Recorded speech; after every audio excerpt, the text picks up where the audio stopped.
messing things up here? Yeah, everyone has to have a different setup. Well, no, I put it back on. Oh, I put it back oh on. no, you didn't. This didn't work earlier? I just used this.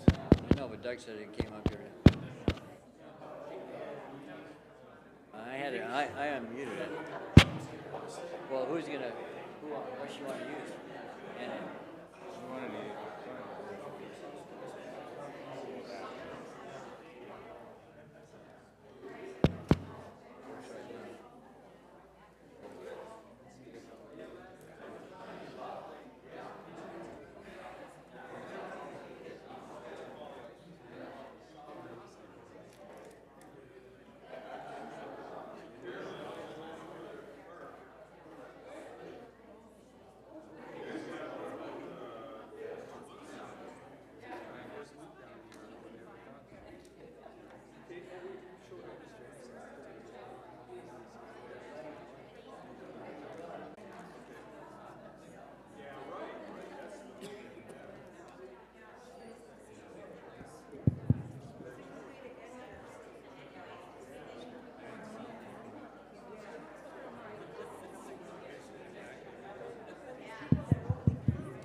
Hello? Really? Can you hear now? Can you hear now? Can you hear now? Can you hear now? Please. No?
Set this one up. Can you hear me? Okay. Hi, everybody. It's Peace.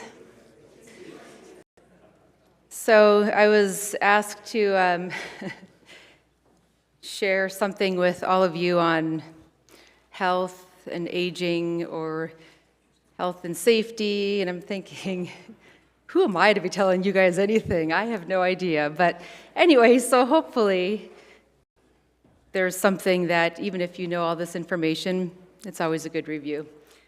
So just a little background. I'm a nurse practitioner and I do house calls throughout the valley, seeing patients in their homes, group homes, assisted living facilities, pretty much any patient that has a hard time leaving the home.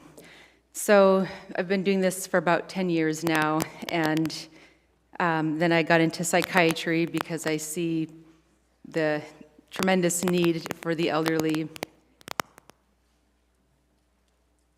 I don't know if that's from me or what.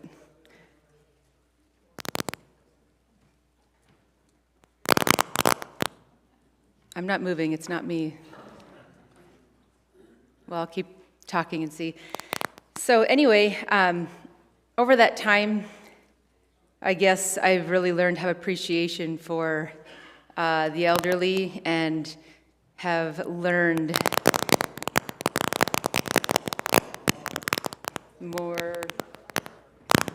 Maybe I won't be using this mic, I don't know. So anyway, I've learned more than I could ever read in any textbook or get from anywhere else. So some of the things that I have come across that seem to be the biggest challenges for people are kind of what I thought I'd share and just give some background information on elderly. Yes.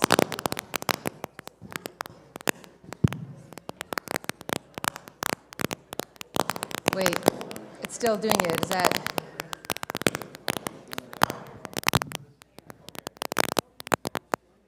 Okay, let's try this again.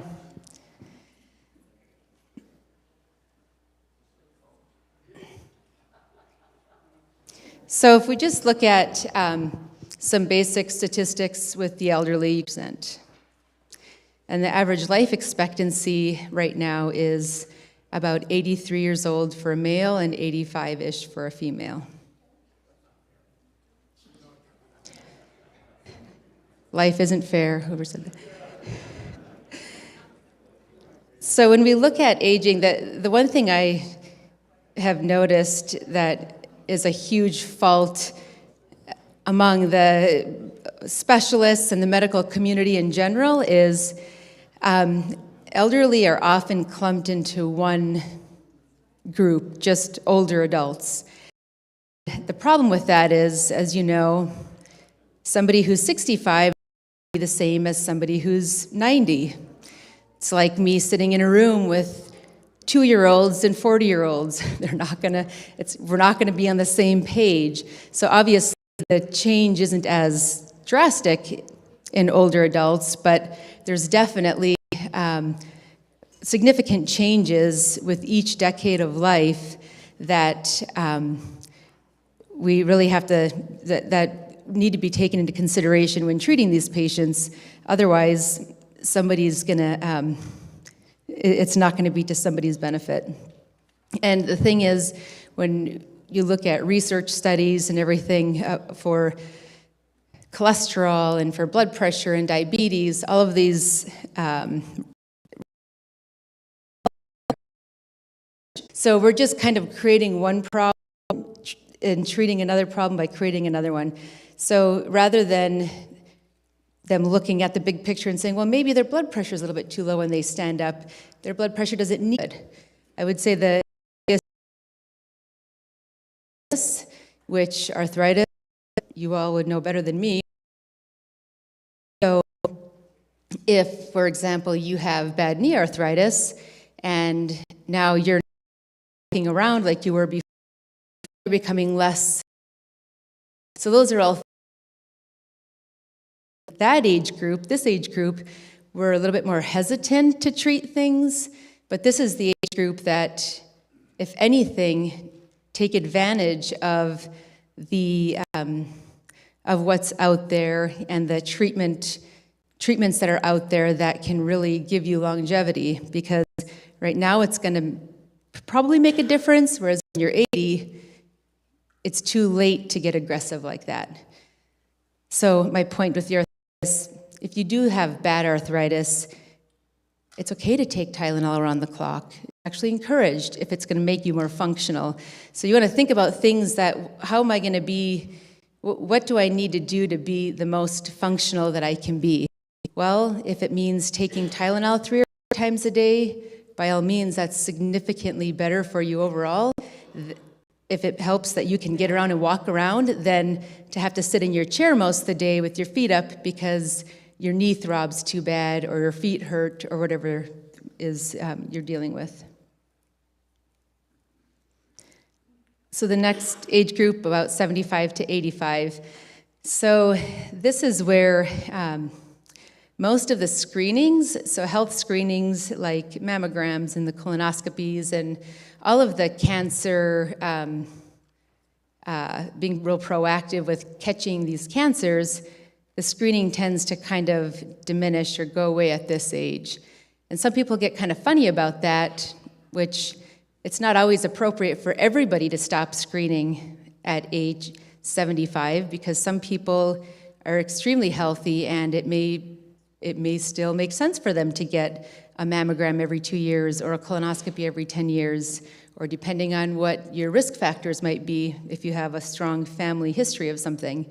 But overall, unless you have at least 5 good years of life, at least, then all of the screening recommendations are void. They're not going to benefit you at all. In fact, and of course, with a big part of this is cost, right? They don't want to pay for something unless it's absolutely necessary. But also, when we do screenings like colonoscopies and things on older adults, if they don't have some longevity, we're really putting them because there's some complications that you can have tests or something. So what are you going to do with it? If you do nothing with it, then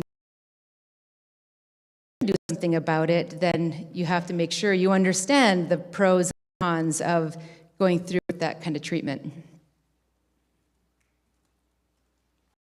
And then old, I would say wise, I don't know a better way to say it, is the 85 population. So this is pretty much the age if you bought a retirement home, maybe in your late 60s, now this might be the age or time frame that you're out other means, because maybe you independently anymore, or there's too many steps in the home, or you can't walk. Years now are passing, and it can be very difficult. The elderly definitely needs the support of the community and of other loved ones, because a lot of times they need more help than they'll often lead you to believe as well. So does everybody age the same? I mean, that's a silly question, right? Clearly, no, we don't all age the same. Every 7 years, that would be something, right? But when we look at how people age, we kind of use like a rule of fourths. So there's like main factors that go into from congestive heart failure. Maybe you have COPD, maybe you have cancer. So anything like that that maybe you were predisposed to get because you have poor genetics, or you got for whatever other reason, and that is taking place into kind of how much time you have left or the quality of your life. The second thing is disuse, so not doing things, so not being active. If before you were getting up and walking around the block twice, and you quit doing that for a few months because it's cold or it's hot, well, it might be that when you start to go do that again, you're not able to do that. You're like, well, what's going on? Well, if you don't use it, you lose it. That's very, very real, especially in the older population. So maybe you become more short of breath, so your lungs can't handle it as much. Maybe your legs are too tired or too weak, and as that progresses and you don't use it, then obviously then your ability becomes less and less. So that's why it's so important that if you can walk as you get older and older, even if it is just to the bathroom and you need to sit in a wheelchair to get back to the chair, use the walker to get to the bathroom, because there will be a point where you cannot. But if you stop now, you won't be able to anymore after that. So using your brain especially is another thing.